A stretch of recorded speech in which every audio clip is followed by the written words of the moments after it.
त्यावेळेला त्यावेळेचे मुख्यमंत्री आणि आताचे उपमुख्यमंत्री त्यांचे चिरंजीव कल्याण लोकसभेमधून उभे राहिले होते. आता कल्याण लोकसभेतला 1/6 भाग कल्याण ग्रामीण मतदारसंघ आणि त्या मतदारसंघातली 14 गाव. त्या लोकांनी अट्टास केला, प्रयत्न केला. त्यांना घ्यायची जबाबदारी मीच घेतली होती, परंतु त्याला अटी शर्ती घातल्या होत्या की त्या तिकडची कुर्ल्याची आलेली भंगारची दुकानं सरी साफ व्हायला पाहिजेत. त्याचबरोबर त्यावेळेला महासभेमध्ये 500 कोटीच मागितली, परंतु त्याचं मूल्यांकन 6,500 कोटी झालं. आणि त्या गावांची पुन्हा जर केली तर ती 7,000 कोटी परत महापालिकेला रक्कम मिळावी आणि वार्षिकचा म्हणजे आडोली भूताली उतरूनचा एक बोगदा म्हणजे त्याला टनेल काढावं, अशा अटी होत्या. त्या निवडणुकीच्या वेळेला आम्हाला विचारलं पण नाही. महापालिकेचे अधिकारी गेले आणि 5 मिनिटांमध्ये 14 गाव नवी मुंबईत.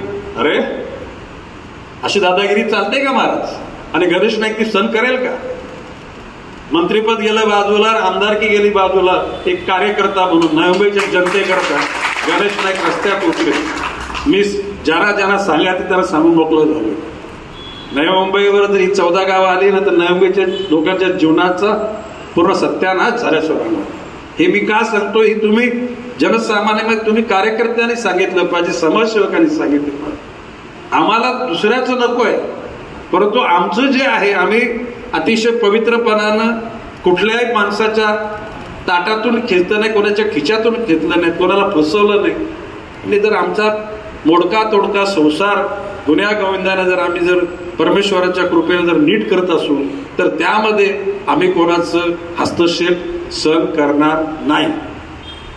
आणि सगळ्या लोकांना माहिती आहे गणेश नाईक हा काय गणेश नाईकच्या स्वतःच्या सुखाकरता जन्माला आलेला नाही. ज्या ज्या ठिकाणी अन्याय असेल त्या ठिकाणी गणेश नाईक सिंहासारखा या वयात सुद्धा ताकदीने उभा आहे. मी आज पुन्हा एक शब्द देतो, सूरज तू सगळ्यात ज्या लोकांना शब्द दिले ते पूर्ण शब्द पूर्ण करायची ताकद परमेश्वरानं या विठोबानं गणेश नाईककडे दिलेली. शेवटी कृपा कोणाची? विठोबाची. जनसामान्यांच्या मनामध्ये बुद्धी कोण देतो? देवच देतो. आणि देवाच्याच कृपेनं नवी मुंबईतल्या लोकांनी जीवापाड प्रेम माझ्यावर केलं. जर महाराष्ट्रातल्या राजकारण्यांची जर वजाबाकी करायची ठरवली तर गणेश नाईक 1 नंबर ठरतो. तुम्ही बघा आजवर गणेश नाईकने जे इच्छा व्यक्त केली जनसामान्यासमोर, जनसामान्यांनी कधी नाही म्हटलेलं नाही. गुरुजी